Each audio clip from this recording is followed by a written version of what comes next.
Alors, je suis membre fondatrice de CASA. L'aventure a commencé en fait grâce à mon mari, qui était un collègue de Monique Bondolfi au gymnase de Burier en tant qu'enseignant. Et Madame Bondolfi nous a proposé un voyage en Arménie pour accompagner le chœur Komitas, qui était dirigé par Sirvat Kazanchian. Donc nous sommes partis avec le chœur et sommes restés une semaine plus longtemps que les autres.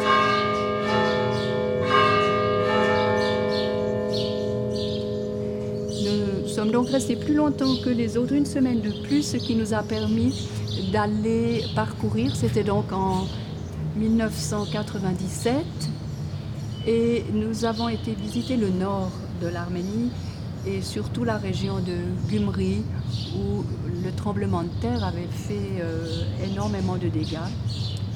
Donc nous avons été reçus là-bas par le pasteur de l'ASPFA, donc l'Église arménienne française de Paris.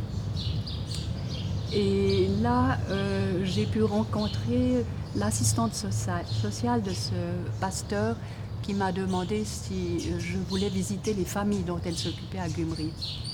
Et lorsque j'ai vu l'état dans lequel vivaient ces familles et aussi l'état de santé dans lequel étaient ces familles, en rentrant en Suisse, j'ai dit au Bondolfi et à toutes les personnes qui avaient fait ce voyage avec nous qu'il fallait faire quelque chose, et c'est là que nous avons commencé à envoyer des vêtements, puis ensuite du matériel scolaire, et ça a continué pendant plusieurs années. Mon mari Gérald, qui est malheureusement décédé, a été un des précurseurs pour chercher le matériel chez les gens, les habits, en faisant un peu toute la communauté arménienne de la région, même jusqu'à Genève, même jusqu'en France, à Annemasse. Nous avons récolté beaucoup de vêtements, surtout chauds pour l'hiver, sachant que Gyumri était quand même une ville située à presque 2000 mètres et que les hivers étaient rudes. C'est peut-être deux choses que j'aimerais raconter par rapport à cette première rencontre à Gyumri. C'est qu'en visitant les familles, nous avons réalisé qu'elles étaient extrêmement encore dans un état de choc après le tremblement de terre et qui avait lieu presque 8-9 ans avant, mais que jamais quelqu'un avait vraiment pu leur permettre de parler de ce qu'elles avaient vécu. Donc là, nous avons reçu beaucoup d'anecdotes difficiles, et je me souviens de celle qui m'avait le plus marquée.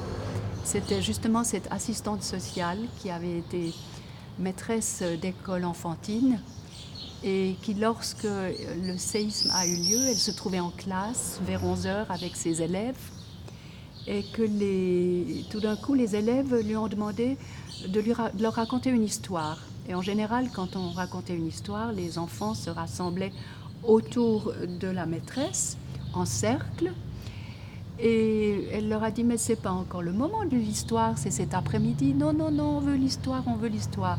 Et en fait, ils sont venus, elle a commencé l'histoire, le tremblement de terre s'est passé juste à ce moment-là, et la moitié du bâtiment où normalement les enfants devaient être assis s'est effondré. Donc tous les enfants étaient sauvés. Et c'est cette assistante sociale qui s'appelait Karinée, qui a été le premier contact en fait que j'ai pu avoir avec les familles de Gyumri, nous a dit aussi que depuis elle avait toujours eu des douleurs, des brûlures à l'estomac, et qu'elle se rappelle que ces brûlures, elle les avait eues au moment où le choc était arrivé. Alors je pense que c'est quelque chose qui nous a aussi fait réaliser par la suite, lorsque nous avons commencé à aider ces familles, qu'il y avait bien sûr beaucoup de maladies, de pathologies, souvent graves, mais qu'il y avait aussi une grande détresse psychologique.